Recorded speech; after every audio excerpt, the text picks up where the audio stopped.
Sahara is often pictured as a simple sea of sand, yet it sprawls across roughly 9 million square kilometers, a hot desert larger than many people's entire idea of a continent. But the real shock is this much of Sahara isn't sand at all. It is stone plateaus, gravel, plains, salt pans, and wind-carved mountains, a giant engine that can lift dust into the sky and send it across oceans. In a place where rain can vanish for months, what keeps anything alive? And if the desert is still moving grain by grain, gust by gust, what does permanent even mean?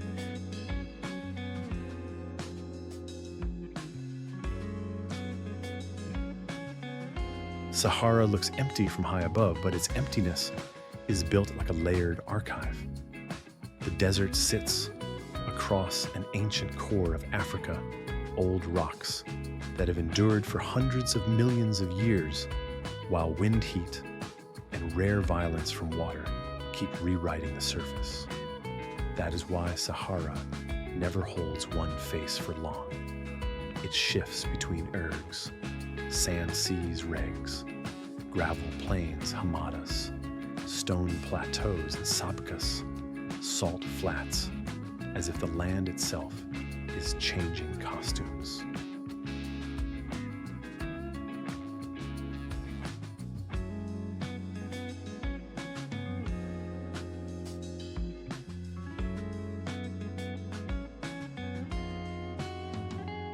The first surprise is scale and shape. Vast sand seas exist, yes, but they are only one chapter.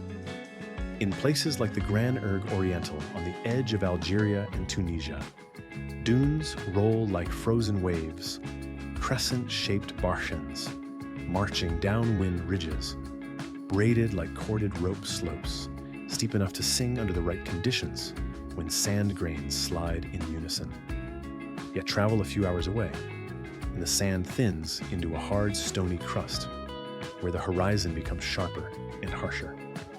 This is Hamada country flat rock, broken by ribs of darker stone, where tires bite heat, shimmers, and nothing feels soft.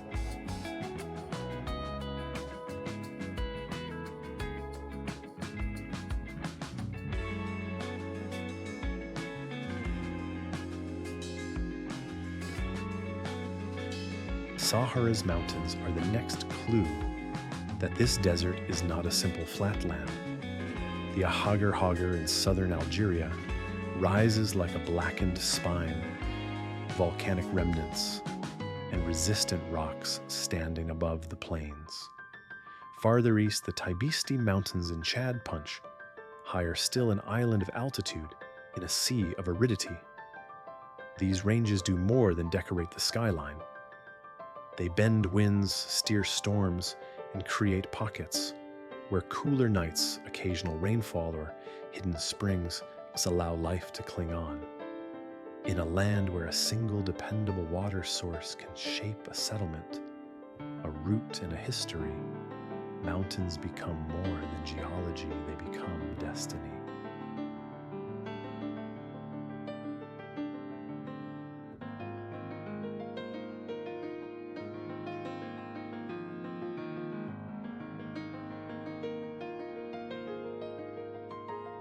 Then there is water, the element Sahara seems to forbid, yet the one that leaves some of its most dramatic scars.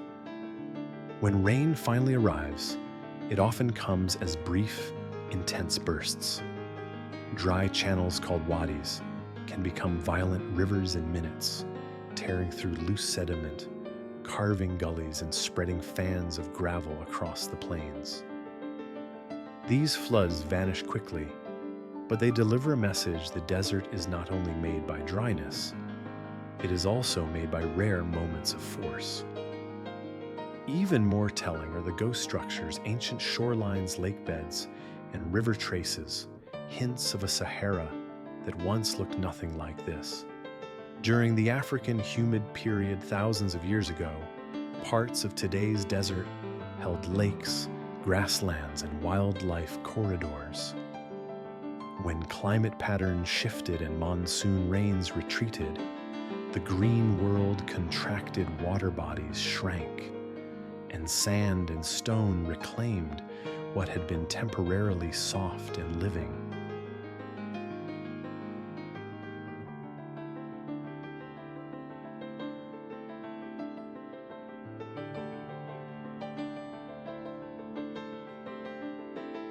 Wind, however, is Sahara's most constant sculptor. Heat drives daily pressure changes. Air moves. The surface responds. Over time, wind sorts particles by weight and shape, lifting fine dust into the sky and leaving heavier gravel. Behind one reason, Rej and Hamada, landscapes can dominate so much of the desert. In certain corridors, wind accelerates like water through a narrowing canyon. One of the most infamous examples is the Baudelaire Depression in Chad, a low-lying basin where strong winds can funnel and whip the surface into massive dust plumes. From space, these plumes can look like pale storms that are not made of clouds at all, but of Earth itself minerals and microscopic fragments of ancient lake beds rising and traveling far beyond the desert's borders. Sahara, in other words, does not stay in Sahara. It exports pieces of it.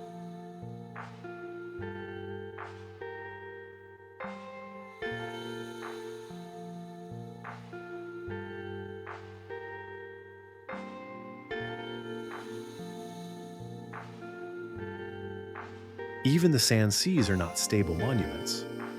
Dunes migrate.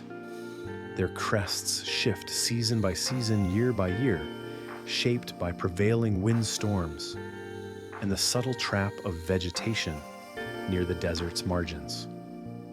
Some dunes can move meters in a year, swallowing old tracks, revealing new patterns, erasing yesterday's certainty. This is why maps in the Sahara have always been more than paper. Routes are remembered by stars, by landmarks of rock, by the taste of a well, by the timing of a wind.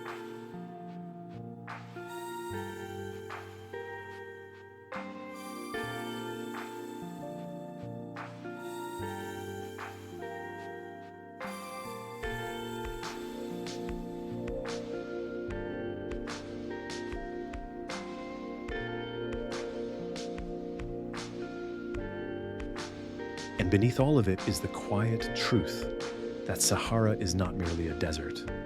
It is a system. Ancient bedrock sets the stage. Mountains interrupt the emptiness. Rare rain acts like a sudden chisel. Wind operates like a relentless brush.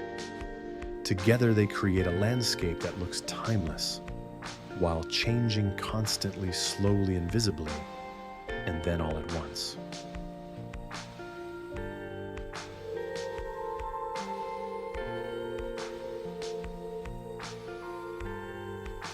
If the ground can shift without warning, if dunes can travel like living things, and if a storm can turn a dry channel into a roaring river for a single night, then in a place like this, what does it even mean to call the land?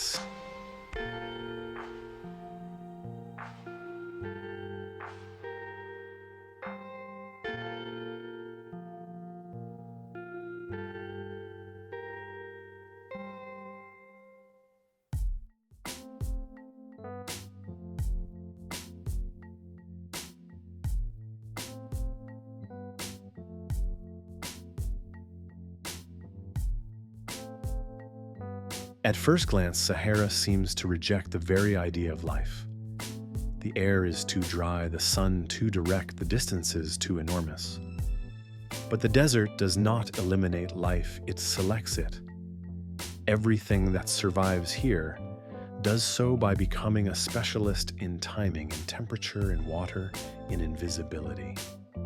Sahara is not a place where creatures simply live. It is a place where they negotiate every hour.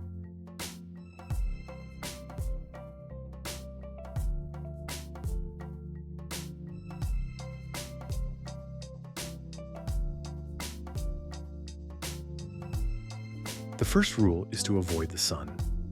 Many animals become nocturnal not out of preference, but necessity. When the day burns, the desert belongs to heat and wind. When night arrives and temperatures drop, movement becomes possible. In the cool darkness, small tracks appear in the sand, like whispered handwriting, the quick dotted steps of rodents, the clean light imprint of a fox, the dragging signature of a lizard's tail. It is a secret economy life, spending its energy when the world is less expensive.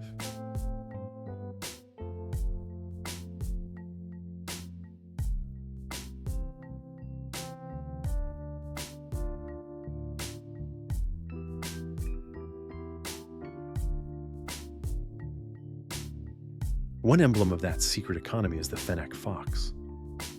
With oversized ears and a compact body, it looks almost designed by the desert itself. Those ears help shed heat, while its lifestyle, night hunting, daytime sheltering, reduces water loss. It can survive with minimal drinking, pulling moisture from prey and food. But the fennec is only one note in a larger chorus of adaptations. Reptiles that bask just enough to move, but not enough to overheat insects, that burrow and wait birds, that travel immense distances between water sources.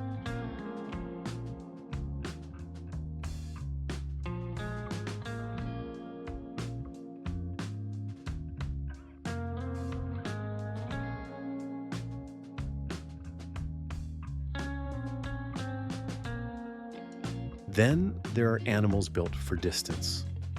The Sahara's most famous traveler is the dromedary camel, often called the desert ship. Yet the camel is not simply tough. It is a carefully engineered compromise, broad feet to walk on sand nostrils that can close against dust, a body that can tolerate dehydration levels that would be fatal to many mammals, and a behavior pattern tuned to the desert's rhythm. Camels can go long periods without water and then drink astonishing amounts when they find it.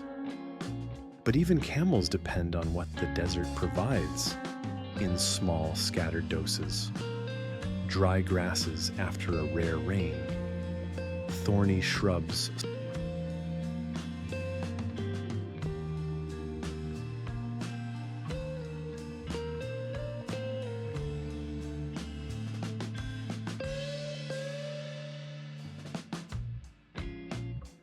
Not all survival is movement. Some survival is patience.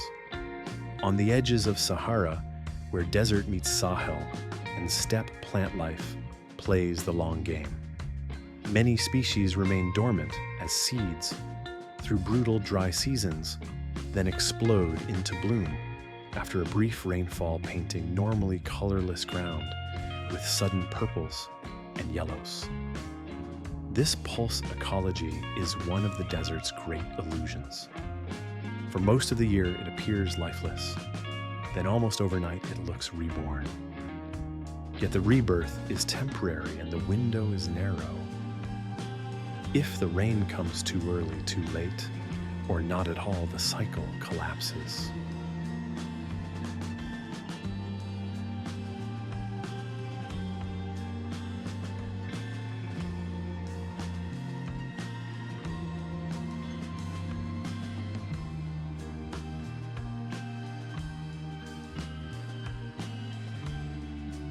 The desert's real forests are not trees. They are oases. And each oasis is a micro-world where biology clusters around the most valuable currency on Earth, water. An oasis can be a spring, a shallow aquifer, a water table close enough to reach, or a carefully protected well. The effect is dramatic. Where the surrounding land is pale and hard, the oasis becomes layered green. In many Saharan oases, date palms form the upper canopy, tall, resilient, and able to tolerate heat. Beneath them, farmers cultivate a second layer of fruit trees, and below that, a third layer of vegetables. This structure is not only agriculture, it is climate engineering. On a human scale, shade reduces evaporation. Layers protect soil. The oasis becomes a manufactured ecosystem that can last for generations until water is depleted.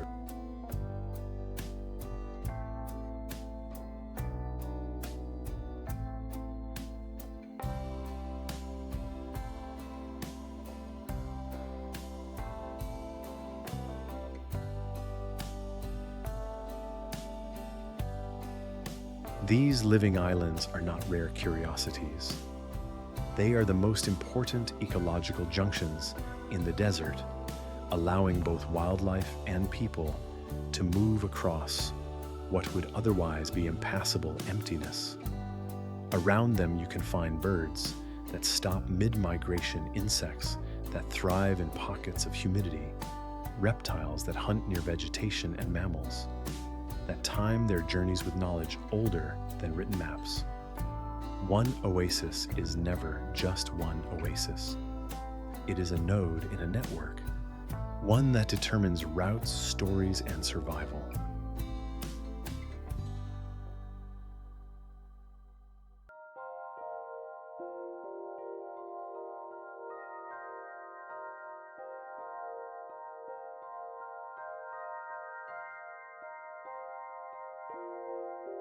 Beyond oases, Sahara's biodiversity hides in landscapes that seem too harsh to host anything. Consider the salt flats and chats, low basins where water appears seasonally and then evaporates, leaving behind crusted white surfaces that glare under sunlight. Life here is sparse, but not absent. Certain microorganisms can tolerate extreme salinity. Some plants can survive on the margins adapted to salt stress. After rare flooding, these flats can become temporary wetlands, brief mirrors that reflect sky and vanish again. The desert is full of such brief miracles, not permanent enough to build confidence, but real enough to sustain chains of.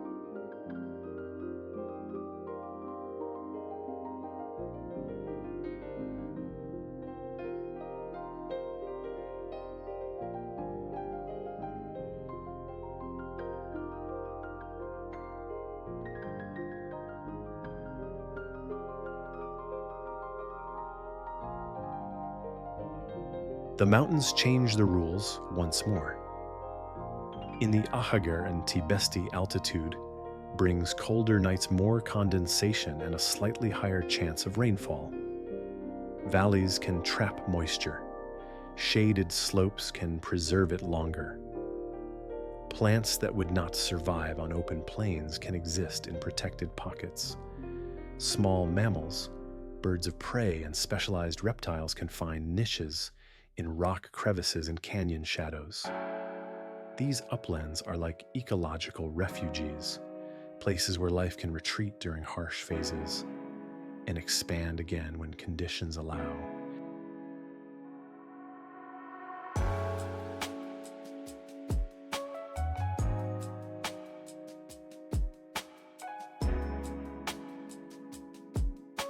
Yet the Sahara's ecology is not only about what lives there, it is also about what the desert sends outward. When winds lift dust from the ground, they carry minerals and nutrients far beyond North Africa. This dust can fertilize distant oceans and forests, connecting Sahara to ecosystems that appear unrelated.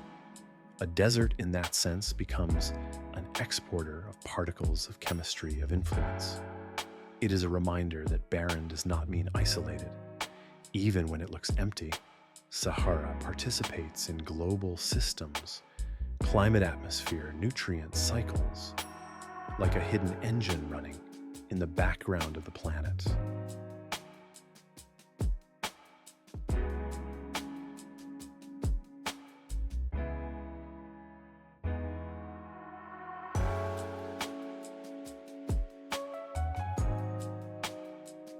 But this engine is sensitive. Sahara's life depends on small margins. the timing of rain pulses, the stability of water tables under oases, the health of transitional zones at the desert's edge. When those margins shift through long-term climate change, overuse of groundwater, or the slow spread of aridity species do not just relocate. Many have nowhere to go. The desert expands, not like an army, but like a tide, quietly, consistently, and then suddenly a familiar boundary has moved.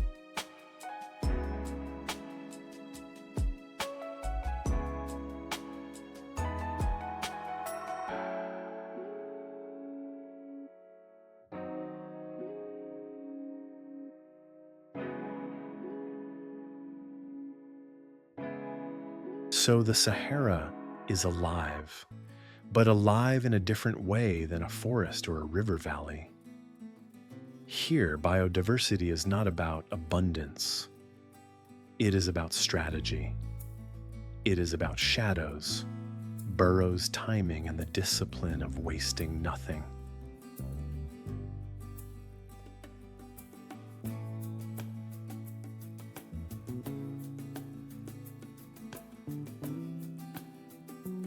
And that leads to the next question, the one that pulls the camera away from footprints and towards stories. If animals have evolved to read Sahara's harsh rules, how did humans do it? What kind of culture forms when your most trusted companion is not a road but a wind? And your most dangerous enemy is not a predator but thirst.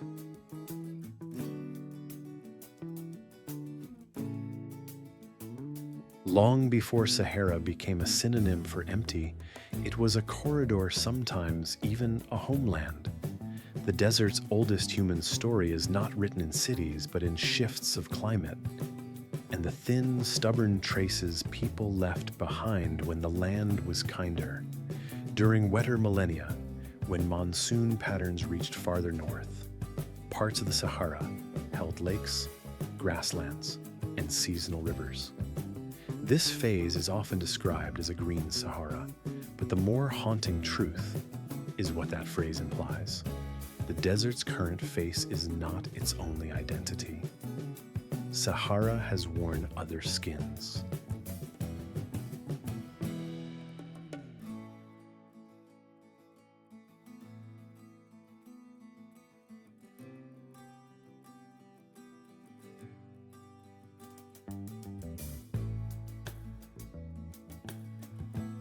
The evidence lies in places where rock becomes a library.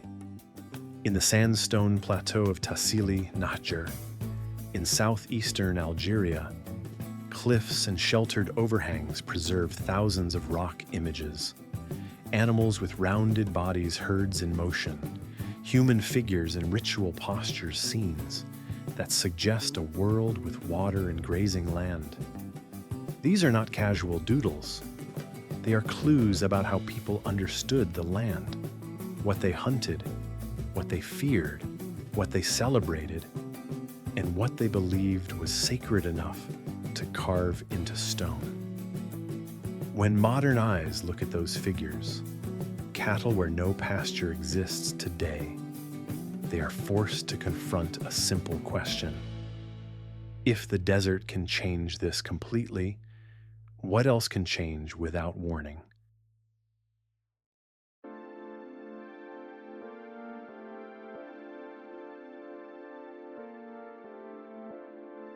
As the Sahara dried again, people did not vanish.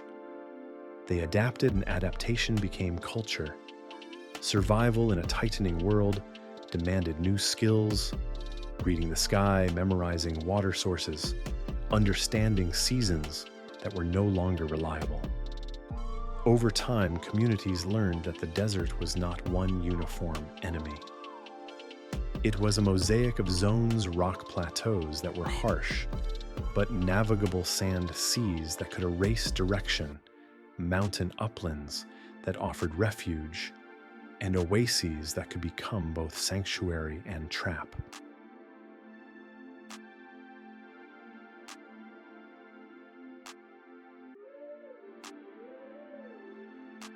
Oases were the earliest magnets. Wherever groundwater approached the surface,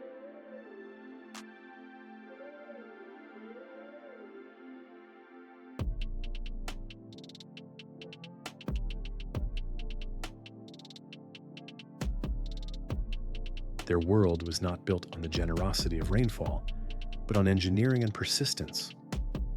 Underground channels, often described as Foggara-like systems, helped feed settlements and gardens in a landscape that otherwise offered little mercy. With water, they could grow crops, sustain caravans, and turn a desert crossroads into a lasting society.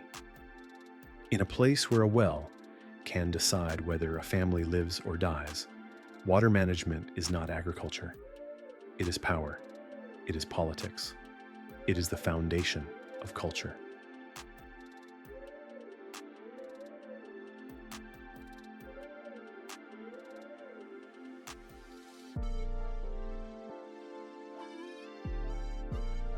As the Sahara hardened, mobility became the most important technology.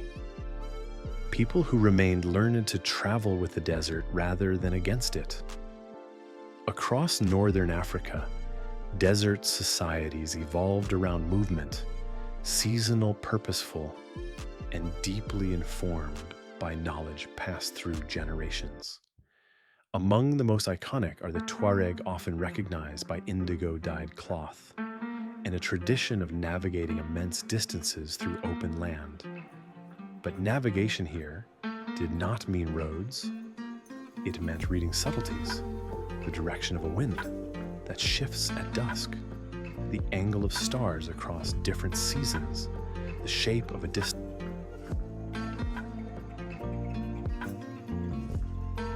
Other desert communities developed parallel forms of resilience. Groups such as the Tubu in the central Sahara's harsher corridors are often associated with endurance in some of the most arid terrains on Earth, where settlements can be separated by distances that feel almost unreasonable. The point is not to reduce people to stereotypes of toughness, but to recognize that the desert shaped social systems, cooperation, and caution hospitality, and boundaries trade and secrecy. When culture in the Sahara also formed around what could be carried. If forests produce architecture and rivers produce boats, the desert produces portable life tents, textiles, tools, songs, and stories designed to move. Oral tradition becomes a survival mechanism. A song can teach a route. A proverb can warn about a season. A legend can encode a landmark.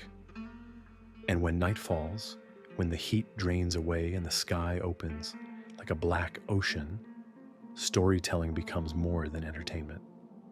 It becomes instruction, inheritance, and identity.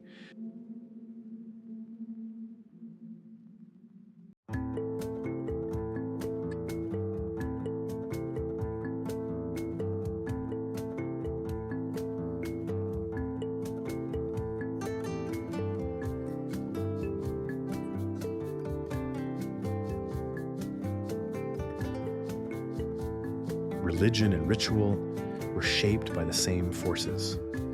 In landscapes where storms can arrive without warning and drought can last longer than a childhood, people naturally build meaning around uncertainty.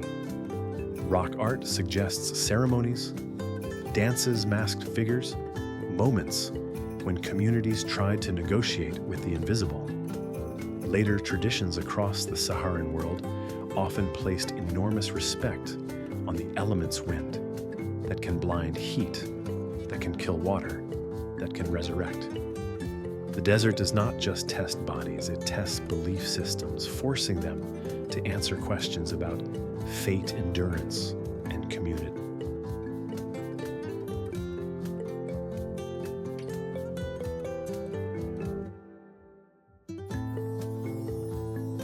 Then there's the desert's most delicate relationship, the the one between people and animals.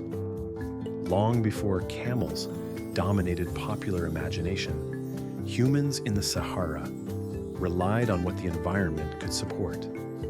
In greener phases, cattle and herding cultures likely played major roles. As aridity intensified, the logic of pastoral life changed. Herds had to move farther, grazing windows shrank, water points became critical.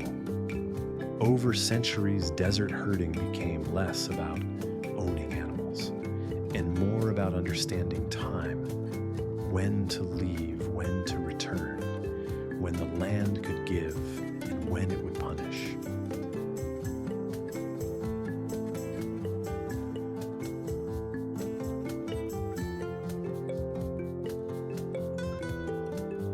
But perhaps the most powerful early lesson Sahara taught humans was this: nothing survives alone. Even the most independent traveler depends on a chain of knowledge, someone who knows the next well, someone who understands the wind, someone who can read the sky when the horizon offers no clues.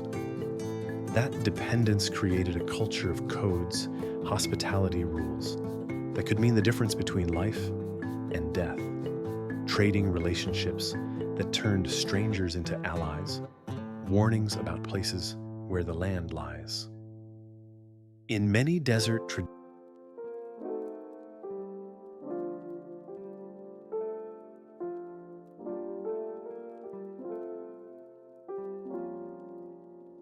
the desert also taught humans to treat resources as sacred. In wetter climates, abundance can hide waste. In Sahara, waste becomes a visible sin. Water storage, food preservation, repair of tools, reuse of materials, these are not quaint old ways. They are the logic of survival. Even celebration adapts. Tea traditions, shared meals, music under open skies, these become moments of warmth in a place that often feels emotionally cold. The Sahara does not erase joy, but it forces joy to be intentional.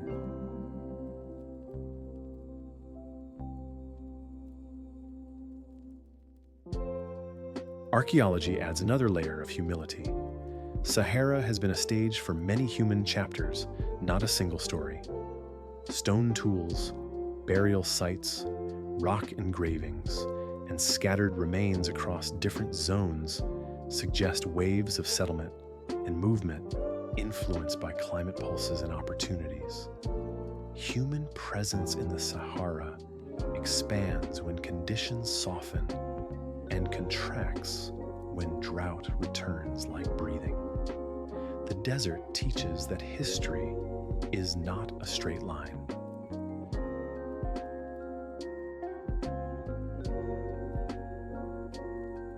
And yet the Sahara is not only a teacher, it is also a transformer. Because once people learn to cross it, the desert stops being a barrier and becomes a bridge. Oases become meeting points. Roots become traditions. Skills become reputations. The earliest desert. That transformation sets up the next era, when movement becomes organized into long-distance routes, when water points become economic power, and when the Sahara begins to connect empires through trade, exploration, and conquest.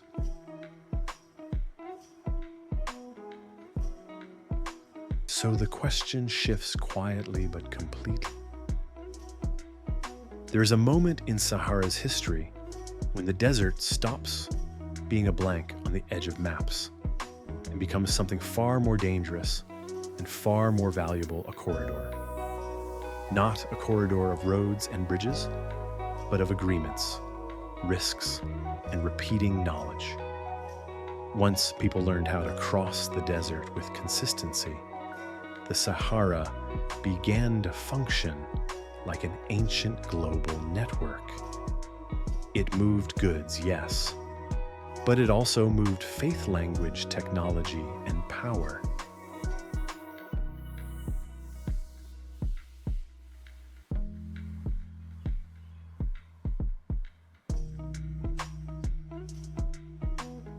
The engine of this network was the trans-Saharan trade, a long-distance system that linked the Mediterranean world with the Sahel and West Africa. From the north came textiles, metal goods, and manufactured items. From the south came commodities that changed the course of economies, gold, ivory, and later tragically human beings caught in slavery systems.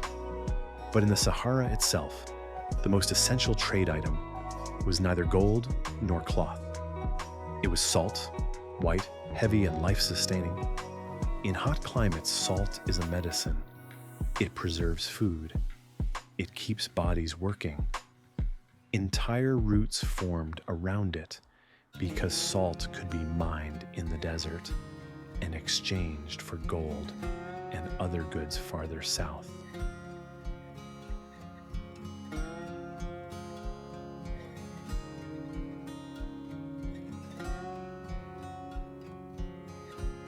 One of the starkest images of this economy comes from salt extraction zones, such as Taoudeni in northern Mali, an environment so harsh it feels almost unreal. Workers cut rectangular slabs of salt from the ground, stack them like bricks, and prepare them for transport across distances that can stretch imagination. The desert turns even salt into a product of endurance. Then come the caravan's long lines of camels, each carrying a precise load, moving through the heat like a slow, determined tide. These were not romantic adventures. They were logistical operations. The Sahara's trade routes also produced cities, not in the modern sense of skyscrapers and density, but in the sense of strategic nodes. Towns grew where routes converged, where water could be accessed, where protection could be offered, where goods could be taxed, stored, and redistributed. Places on the northern edge of the Sahara, such as Sijil Massa in Morocco's historical trade geography, served as launching points into the desert, while Sahelian centers farther south became markets, scholarly hubs, and political capitals. The Sahara did not simply connect cities, it created the conditions that made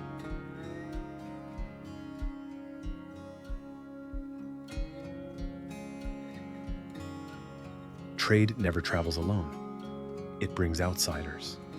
It brings new languages and ideas. Over centuries, the movement across Sahara helped spread Islam into parts of West Africa, not merely through conquest, but through commerce, scholarship, and social ties. Merchants did not just deliver salt and cloth. They delivered books, legal traditions, and intellectual networks. In many cases, the desert's nodes became places where faith and knowledge were exchanged as naturally as goods. The Sahara, often imagined as empty,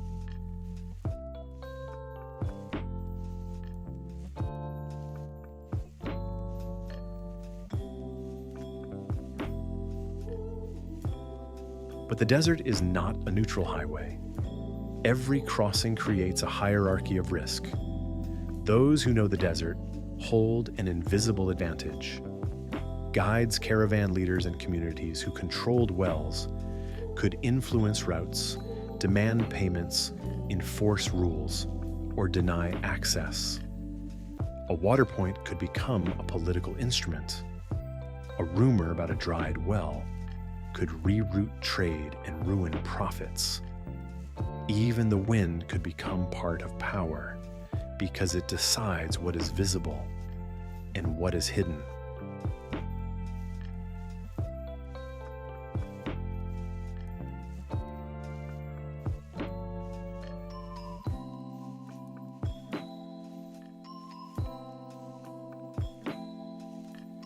This is where the Sahara's historical development becomes sharply human.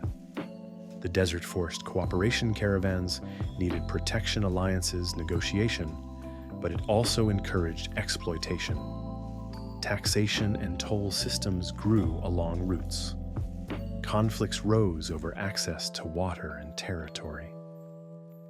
The same network that carried scholarship and prosperity could also carry violence. When resources are scarce and distances are unforgiving, domination can feel like efficiency.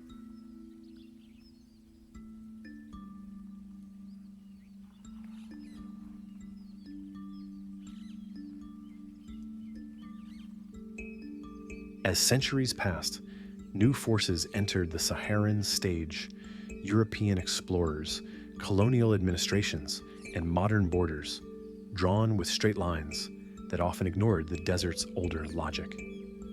For outsiders, Sahara was a challenge to be solved, a space to map, control, extract, and connect to coastal interests. Expeditions pushed inward, chasing knowledge, prestige, and economic opportunity. Yet the desert had always been mapped, just not in the way outsiders preferred. Its maps were embedded in oral knowledge star routes and community memory. When colonial mapping arrived, it did not replace emptiness.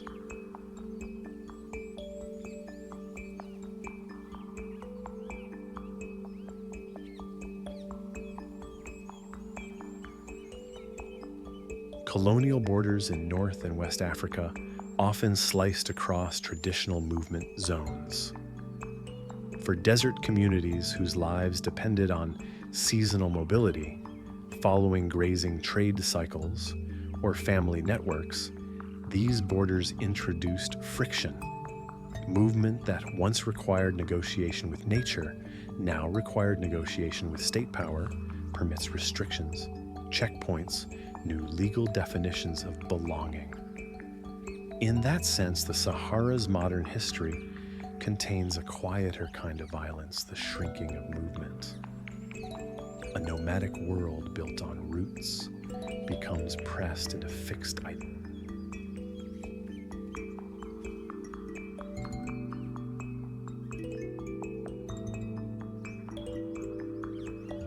Meanwhile, economic development shifted. Coastal trade and modern infrastructure rerouted old flows. Some caravan networks declined. Certain towns lost influence. Others adapted. But the Sahara did not stop being strategic.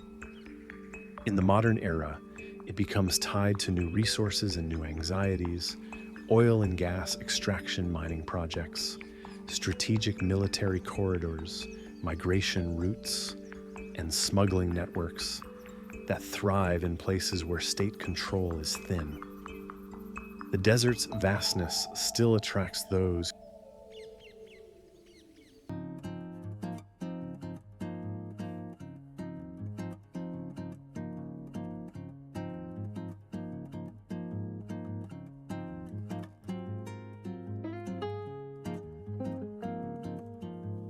Yet even in these heavy themes, Sahara's history also holds something luminous: the way it created interdependence between worlds.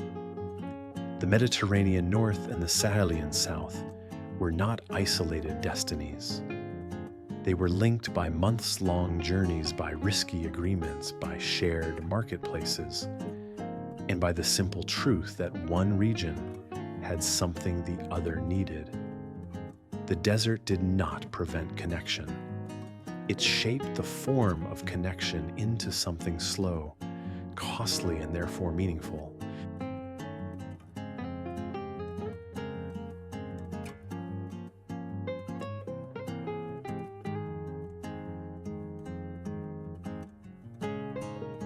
This historical arc, trade routes turning into cultural bridges, then being interrupted by modern borders and economies, sets the stage for the Sahara of today. Because now the central question is no longer only how did people cross the desert, but how do people live with it under modern pressure?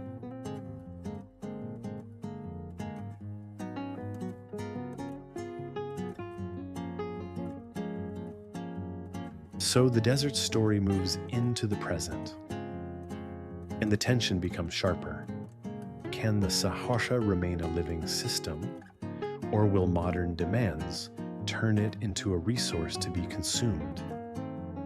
And if the desert taught early cultures to waste nothing, what happens when the modern world arrives and wastes everything?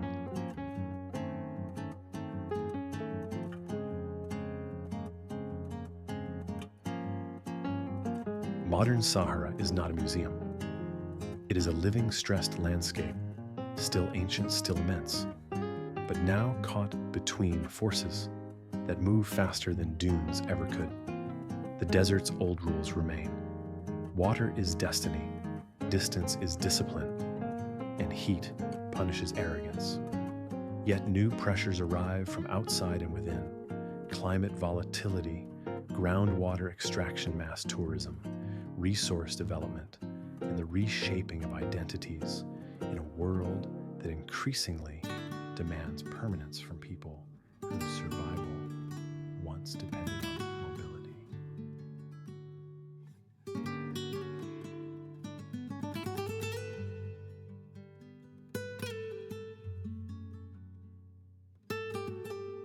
Climate change does not simply mean hotter. In deserts, it often means more unstable extremes. Heat waves stretch longer. The timing of rain, already rare, can become less predictable. When rain does come, it may arrive in sudden, violent storms that trigger flash floods ripping through wadis and scattering infrastructure that was never built for such force.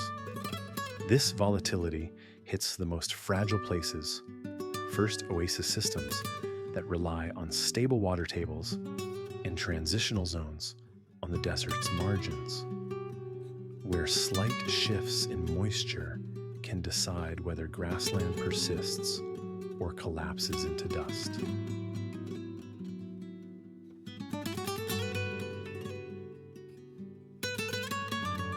Oases, once engineered miracles, now face modern versions of an ancient problem: too many demands placed on too little water. In some regions, groundwater pumping expands agriculture and supports growing populations, but the same extraction can lower water tables, salinize soils, and weaken the long-term health of the oasis ecosystem. The three-layer oasis garden date palms above fruit trees beneath crops. Below depends on a delicate balance of shade and moisture. When water drops, the system can unravel from the bottom upward. The result is not only ecological loss, but cultural loss. A way of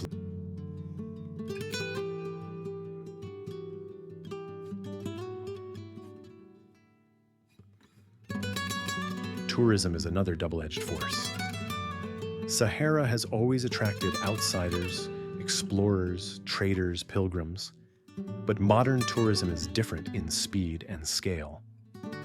In places that serve as gateways to dunes, such as the well-known dune fields near Merzouga at the edge of Morocco's Erg Chebi, thousands of visitors can arrive in a season chasing the perfect image: sunset on sand silhouettes, on camelback a night under stars. Tourism can bring income, jobs, and global attention. It can fund local services and encourage preservation of certain crafts and traditions.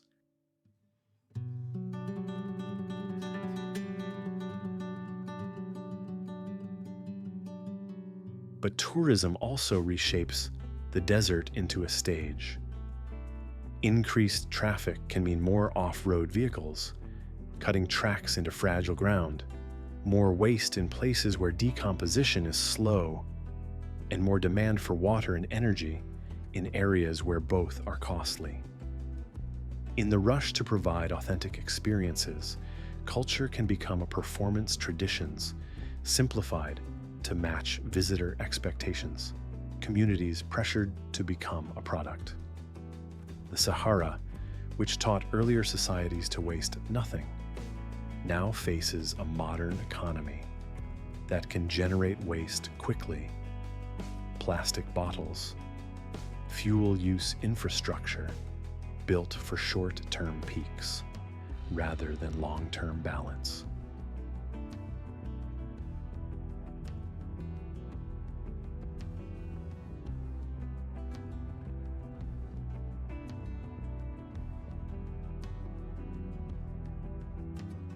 Meanwhile, the desert is increasingly seen as opportunity by national and global planners, especially in energy.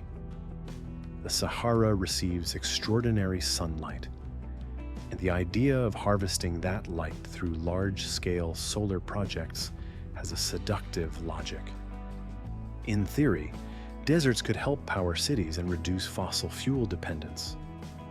Yet even clean projects carry trade-offs: land use conflicts, impacts on wildlife corridors, dust and maintenance needs, and questions about who benefits.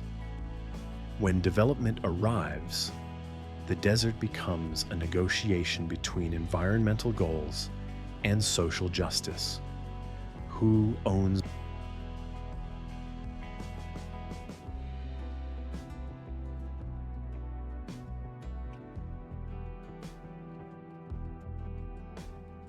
Resource extraction brings its own complexities. Mining oil and gas projects can create economic lifelines, but they also carve roads into remote regions, concentrate wealth unevenly, and increase geopolitical interest in areas that were once neglected. The Sahara's vastness can attract not only investors, but also armed groups, traffickers, and networks that thrive in spaces where governance is weak. In some zones, migration routes pass through the desert, turning the Sahara into a corridor of desperation as well as commerce. The desert's old role as a bridge remains, but the stake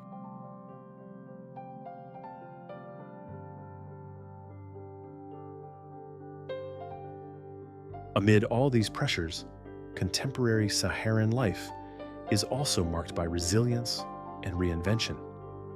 Cities on the desert's edge and within its broader region continue to grow, serving as hubs of trade, administration, and culture. Marketplaces still echo with the ancient logic of exchange, even if goods arrive by truck instead of caravan. Music traditions adapt electric instruments, blending with older rhythms. Clothing traditions persist, not as costume, but as practical technology fabric that shields from sun and sand colors, that reflect identity patterns, that encode belonging.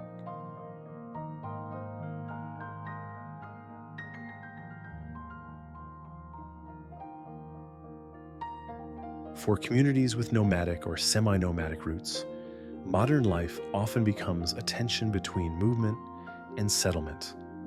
School systems, healthcare access, and state services tend to favor fixed addresses. Borders and security policies can restrict migration routes that once followed rain and pasture. Some families maintain mixed strategies, seasonal travel combined with permanent bases. Others settle fully carrying desert knowledge into new forms, guiding transport, work trade, or artisan crafts. The old map stars wells wind.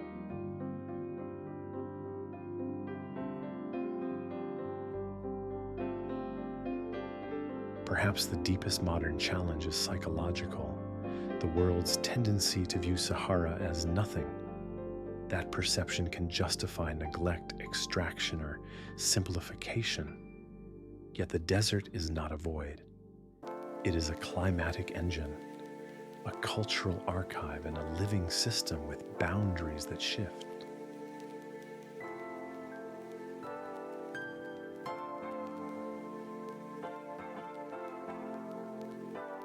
Sahara's future will likely be decided by a question that feels both practical and moral. Can modern systems learn the desert's old lesson?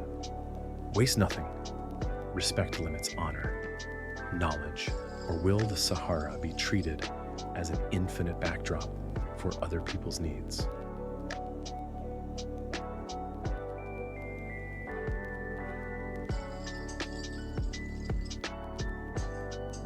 Because if the desert has always been a test, then this era may be its hardest. Not because the sun is hotter, though it is. Not because the distances are longer, though they feel longer when people are poorer and bordered.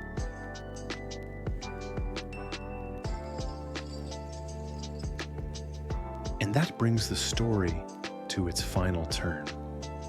After all this stone and dust, all these roots and pressures, what does Sahara mean now?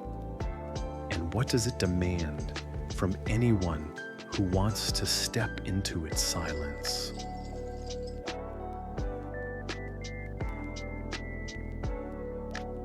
Sahara is often described as the world's great emptiness, but that word never fits for long.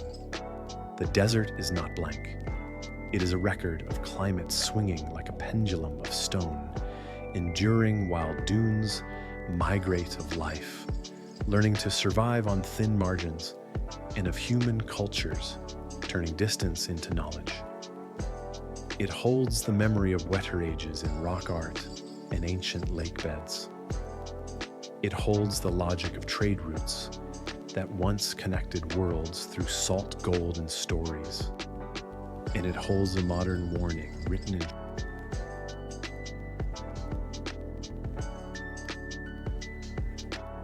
What Sahara asks from the modern world is not pity and not conquest. It asks for humility.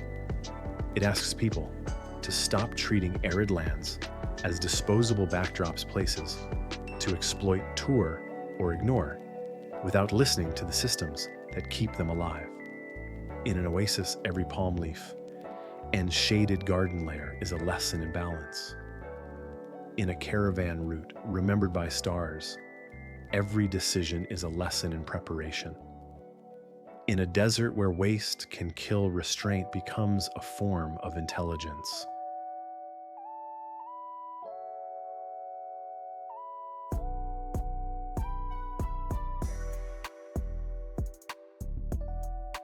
If travel is part of this story, then the responsibility is simple: travel with respect. Choose operators who protect water and reduce waste. Avoid vehicles that tear fragile ground for the sake of spectacle. Learn the names and histories of the communities who have lived with Sahara for centuries, not as visitors, but as guardians of knowledge. And remember that the most authentic Sahara is not an image, it is a relationship between.